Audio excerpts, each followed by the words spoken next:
યુદ્ધમાં શહીદ થયેલા સૈનિકોના પાર્થિવ દેહ સ્વદેશ પરત લવાયા. રાષ્ટ્રપ્રમુખ ડોનાલ્ડ ટ્રમ્પે વીર જવાનોને અર્પી ભાવુકાંજલિ.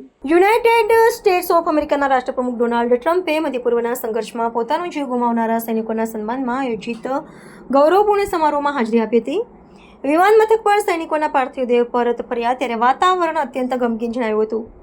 રાષ્ટ્રપ્રમુખે શહીદોના શબપેટીઓ પર પુષ્પાંજલિ અર્પણ કરી અને રાષ્ટ્રીય ધ્વજ સાથે લપેટાયેલા તેમના અવશેષોને લશ્કરી સન્માન સાથે આવકાર્યા હતા. આ પ્રસંગે લશ્કરી વડાઓ અને ઉચ્ચ અધિકારીઓની ઉપસ્થિતિમાં શહીદોની વીરતાને બિરદાવવામાં આવી હતી. આ મુલાકાત દરમિયાન રાષ્ટ્રપ્રમુખે શહીદ પરિવારો સાથે વ્યક્તિગત મુલાકાત કરી હતી અને તેમની અસીમ વેદનામાં સહભાગી થયા હતા. તેમણે જણાવ્યું હતું કે રાષ્ટ્ર આ વીર સપૂતના ઋણ હેઠળ બદલાયેલું છે અને તેમના બલિદાનને ક્યારેય વિસ્મૃત કરવામાં આવશે નહીં. આર્થિક અને સામાજિક રીતે પરિવારોનું પૂરતું સમર્થન આપવાની ખાતરી આપતા તેમણે રણ મેદાનમાં સૈનિકોની સુરક્ષા અને વિદેશ નીતિના વ્યૂહાત્મક પાસાઓ પર પણ ગહન ચર્ચા કરી હતી. શોકતુર વાતાવરણમાં રાષ્ટ્રપ્રમુખની આ ઉપસ્થિતિ સૈન્ય દળોના મનોબળને ટકાવી રાખવા માટે અત્યંત મહત્વપૂર્ણ માનવામાં આવે છે.